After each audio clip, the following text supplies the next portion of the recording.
All righty. Thank you for coming, braving the weather. Thought we were going to have to cancel it. But I'm here to introduce our coordinators first and foremost. Starting off offensively, we got Rich Scangarello. Rich is a guy that I've known about for the last couple of years. Gotten to know him last year at the Combine a little bit. Been following his career. We got together last year in San Francisco when I was out there in the summer visiting, played a round of golf. I beat him. That's supposed to be loud. But I really like Rich's the career he's had. He's been a coordinator at the college level, various levels for 8 years. Made sacrifices to come into the NFL early on in his career. Went back to college to put some of those things he learned into effect into an offense that he had already envisioned, and wanted to go back and practice a year of calling it again. And then Kyle, once he got the San Francisco job, he was one of his first hires to coach the quarterback. So we're very happy to have him here, and I'm very confident it's going to be a good offensive staff overall with him leading it. Ed Donatel has been with me the past 8 years, both in San Francisco and in Chicago. He's been a big part of the success that we've had defensively at both stops. He's been the secondary coach at both spots, spearheading our pass defense, prior defensive coordinator in the NFL at 2 places. And he's seen our defense evolve. He's been there from day one. The defense has evolved over the last 8 years, just as the offenses has evolved over the last 8 years. And he'll be a valuable piece for us on defense to get these guys ready to play. And very happy to have him here. Tom McMahon was here last year, his first year in Denver. I got high recommendations on him, both from the people in-house here and in my research. Luckily, I have a lot of good friends in the special teams world, and all of them, to a man, were very positive on Tom. And so we decided to keep Tom here and keep the good thing he established last year going. And we're very happy to have him and Chris to lead our special teams. I'm going to turn it over now to Rich. You guys can have him up here for a few minutes, and then we'll bring it on to Ed after that. If you have a question, guys, raise your hand. We'll find you with a mic. How you doing? Yeah. Yeah, Rich, can you just talk about how you and Vic Fangio got together for this opportunity? Yeah, I knew that to be in the NFL, you had to grow your circle and your network, and I kind of sought out some guys that I thought were very talented coaches, great teachers, that people I'd been around had high regard for. And I made an effort to try and meet Vic. He was gracious enough to sit down with me in Indianapolis and just kind of hit it off, just connected, and I really appreciated his time and the things he said, and just felt a connection in that way that he sees the game a lot like I do. And that's how we really started our relationship from the beginning, and that was a little over a year ago. Yes. Congratulations, Coach. Thank you. The Broncos offense has struggled the last 3 years, and so fans want to know kind of the question philosophically, what place are you coming from, and why will this team finally kind of be able to get back on track offensively? Philosophically, my roots have always been in the zone run system that Kyle Shanahan has run. I started with that with my first mentor, my first head coach I worked with, Tom Cable, and it evolved over years. I see an offense that's willing to take shots, that's aggressive but is detailed in every way, that takes care of the football, that empowers its players to be the best they can be by putting them in a position to be successful. I think our offense empowers the quarterback to have success, and it can adapt to his skill set. And so as we build this as a group, as a staff, looking forward to doing that, and I think we can make that happen. In your opinion, what do you think are the biggest deficiencies in this Broncos offense right now? And kind of a two-part, what's your plan of attack for fixing those holes? We're going through that process right now as we're evaluating personnel, and we're getting into that. Those are discussions that will be ongoing here in the next couple of weeks as we go through free agency and the draft. But I am excited about the pieces we do have. I thought they did an outstanding job in the draft last year. They played a lot of young players very early in their career, and you could see them evolve over the season. And I'm excited about working with those guys. And I see until you're out there on the field with them, you don't know exactly their complete skill set and the traits you can use to best help us be successful. But there's no doubt I love the core group, and I'm excited to work with them. Kind of a two-parter here, but from what have you seen from Case Keenum, and do you think he'd be a good fit for your system? The second part is kind of what is your general philosophy in developing young quarterbacks? Well, the first part, as far as Case goes, I'm excited to work with Case.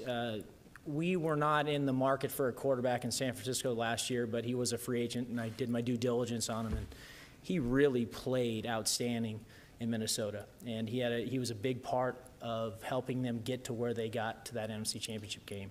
And he's gritty, he's a winner, he's competitive, and you can see that on the film. I think in our system, and I think you could see that based with Kyle's history, and that's what I believe as well, and in San Francisco where I was directly coaching those guys. Each guy's a little unique, and you have to adapt to them. And I see traits that we can help Case be the best he can be, and that's our job as an offense, the players around him, and really to empower him to really play confident like he was in Minnesota and continue to keep that going, and no doubt help him be the best he can be.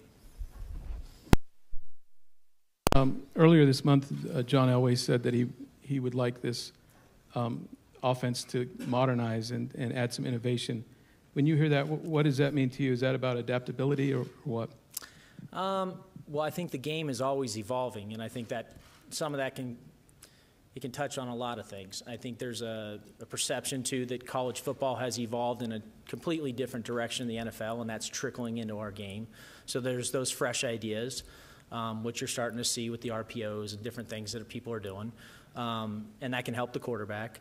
But I just think that I would say that Kyle, and I respect Kyle Shanahan as much as anyone I've been around as a coach. His mind is brilliant, and I've learned so much from him. But the reality of it is I feel like he's always evolving every year, and he has evolved with his players, the division he's in, what he's facing, the quarterback he has, and we'll take that same approach. And I think that when we went through this process, I think that resonated with everyone, and we're on the same page in that way. Yes. Two parts. Number one, is Vic any good as a golfer? And number two, do you see your quarterback as under center in the gun? Does that make any difference to how you run your system? Well, the first question is the most important one, and Vic is a very good golfer, just so you guys know. Unless you get him on the tips. That's where I have an edge, but no. But as far as, I'm sorry, your second question as far as the offense, and one more time. Under center, shotgun, sorry, does it make a difference to, my Shanahan ideas sees the quarterback under center primarily? Yeah, it's interesting you say that, because I think the offense it requires both, no question. What we do in our play pass, our keeper game, how we tie things together, what we do, the first and second down offense, that's generated under center predominantly. And then, again, you have to adapt to the type of quarterback you have, and sometimes that puts you in the shotgun more. I know with Jimmy, he was early in his career. I mean, he wasn't under center a lot, and so early on we felt it was easier to maybe put him in the gun, and that's our job to put players in the situation to do what they can do best, but I'd hope that it would be balanced.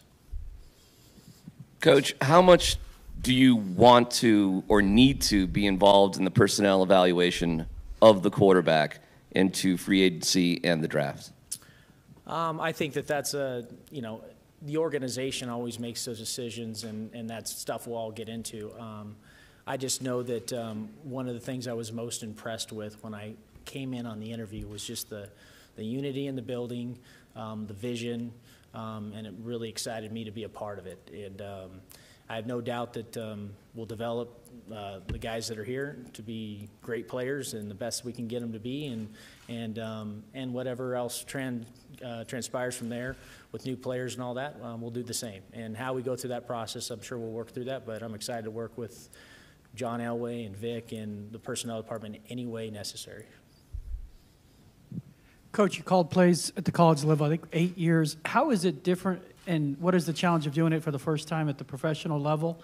And have you made any grounds or headway as you look for a quarterback's coach? As far as the play calling goes, I mean, it's, you know, there's a lot of different ways to do it. Each guy has their own style. I mean, Kyle barely looks at his game plan. He calls it off his head. Other guys read off their plan. You know, there's a lot of that is how you plan during the week and you prepare for game day, your organizational skills, and having everyone on the same page. And a lot of it's planned, and then there's the improvised situations where you have to be, you know, have the instincts for it. I feel fairly confident in that. I've had success as a play caller in college. In a lot of ways in college, it's you don't have the communication with the quarterback you have, and we were huddling, so it was different. But yeah, I think you learn from each play caller you're around, and I've been around some very good ones, and you take from them what you can, and you put it in play, and I'm sure it won't be perfect, but I'm ready for the challenge. And, you know, feel confident that that'll won't be an issue. So. And as far as the quarterback coach goes, we're in the process of doing that. There's no hurry. I think we have a great list of candidates, and we're excited to get the right guy in here. In Coach Fangio's opening presser, he spoke about balance on offense. It's more than just how much you run, how much you pass. What does balance on offense mean to you? Exactly that. I mean, kind of what we're talking about with evolving as an offense, staying ahead in this league. I think you've seen it with the misdirection. A big thing that's in vogue is the fly sweep and the actions that come off of it, creating different ways to attack a defense. And with that can come innovative ways to run the ball as well. And that doesn't always mean running outside zone. It can mean running different types of schemes. I think it's the same in the pass game and the variety of protections you have to handle what you're going to see in and out with the D coordinators in this league. So, you know, excited to take on that challenge, but that to me is how you stay ahead and you're innovative and balanced by keeping people off balance and doing a good job of hiding your tendencies. Coach, how do you expect coaches like Mike Munchak, Zach Ghazzani, Curtis Modkins to help you implement your plan of what you're trying to do on offense? So far, I couldn't be more excited to work with a group of coaches. Their temperaments, their detail. I can tell it's going to be a great staff.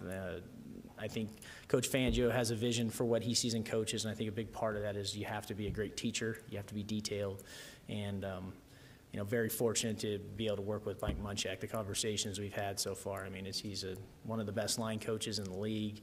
He's got a wealth of knowledge, and it's exciting to be able to team up with that and help the Denver Bronco offense be what it can be, you know. Okay, thank you very much, Rich. We'll have defensive coordinator Ed Donato. Good afternoon. How you guys doing? Coach, congratulations. Having spent the last 8 years with Coach Fangio, how will it be different with him now? How will that arrangement work? Will you be the eyes in the sky, voice in his head, and Vic's now on the sideline? And having coached in Denver, do you have a kind of a better understanding of the expectations around here? Yeah, I do understand the expectations. It's a great storied franchise. It's great to be back here again. Mr. Bolin, what he set when I was here before is just a wonderful place to be. And John Elway was here as a player when I was here, and I couldn't feel better about being back here. With Vic, it is yet to be determined exactly who will be up and down. I know he'll be down, but wherever he chooses to put me, whatever combination that is. But we came together in San Francisco, and we saw immediately that we saw football kind of the same. And my experience came from the back end, and his is more from the front. And I just knew this was a relationship that I kind of wanted to be part of for a long time. And as he talked before, our defense has evolved, and we've done it together. It's been a really good partnership. So we're excited about where it goes from this point on. Yeah, Ed, your third time here. How is the place different from the previous two? No, I think just the same, you can feel the tradition, you can feel the expectation. This is just a wonderful franchise. It's one of the top franchises in the league, and it's an honor to be able to come back here for the third time and be wanted. So I'm just looking forward to it. Your specialty of the defensive backs. What do you think is needed back there in the secondary? We got Chris Harris back, but what is your philosophy going into kind of helping that secondary? Yeah, well, I think it starts with our defensive philosophy and it starts with fundamentals. And we like the players that are here, and we'll evaluate and see what needs to be added in. But Vic's going to start with fundamentals, details.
Affect the quarterback, and that doesn't mean blitzing.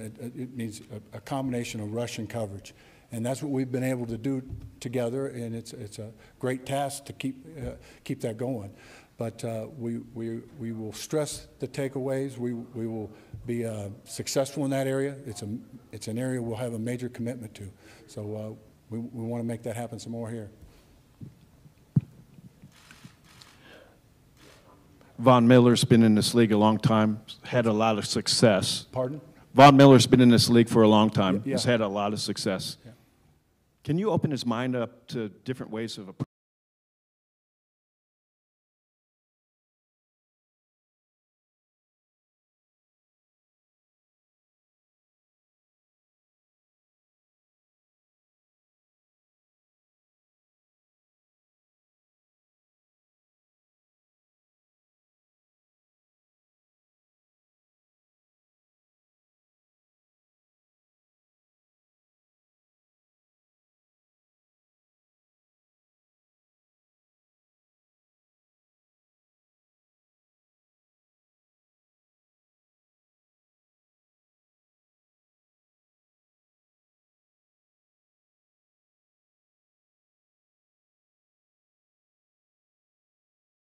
A new staff.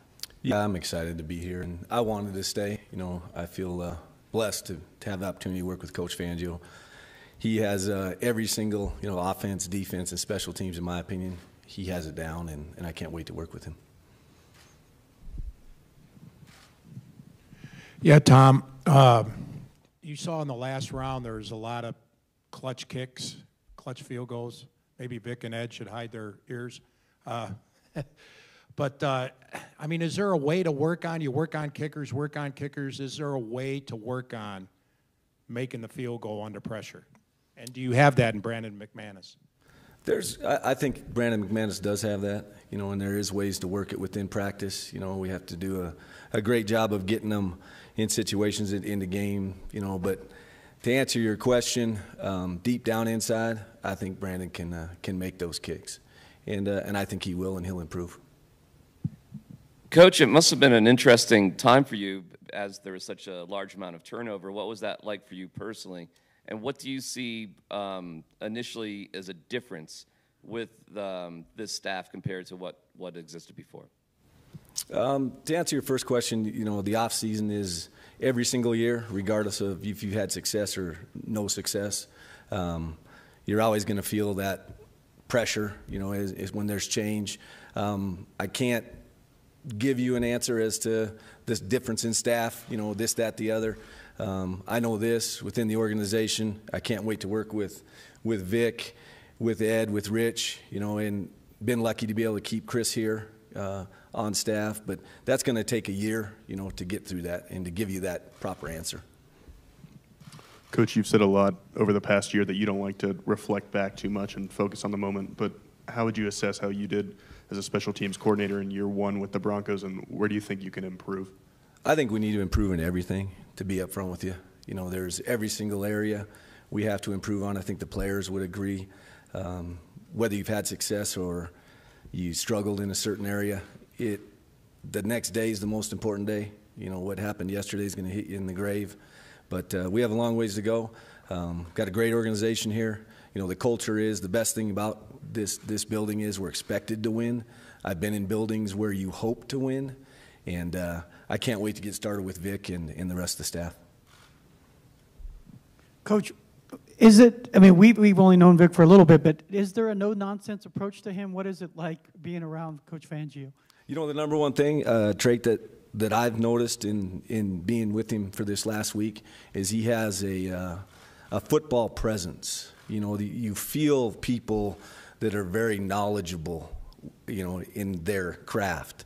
It's not everybody can speak, but when you can feel it, then you got something special, and you can feel his football presence. Tom, just curious, will you lobby for a returner when it's time to do those personnel things? I think we'll make those decisions, from a personnel standpoint at all positions where we all need to improve. As an organization, we'll get down and do that, to answer your question. But there's every single position right now we need to improve on. What did you come away with from the return game when you've looked at it? The return game, we need to be much better. We preach half-court offense within our special teams. Identity, you have to have an identity. If you have no identity, you have nothing in life.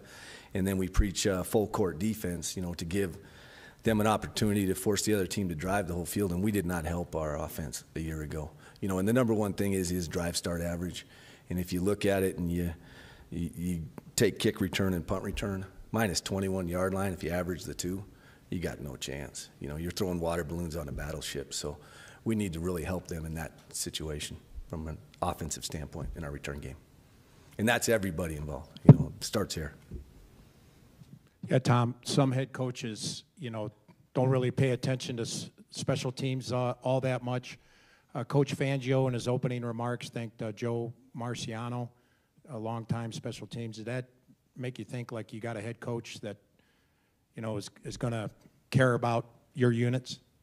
Yeah, in speaking with guys that have worked with Vic, he has great knowledge of special teams. But the other thing that he has that everyone has told me, he has a great knowledge of the situational football that involves special teams, because we're involved in every single one of those situations. And I can't wait to work with him and to learn. I've already learned, a bunch. Coach, the news got announced after the season, but what was it like for you to see Casey Crater go to the Pro Bowl, get some recognition that he doesn't normally get? I think it's just two words: earned and deserved. Simple as that. Why? You say why? He put in a ton of work, and there's a lot of things I asked him to change. And some people look at when you ask them to change, they take it personal. I'm one of those guys that believes life is simple. Correct in season, and we'll be judged postseason at the end of our lives. And Casey was willing to. He has no ego. Every single thing I asked him to improve on, he worked at it. He worked on before practice, after practice, And then during the week, whatever we needed for him to change in order to block a certain player, he did that. You know, he stepped out of his identity and took on our team identity, our special teams identity, and that's why I believe that. Thank you very much, Tom. Thank you. Coach, we'll have some questions for Coach Fangio off to the side. Family members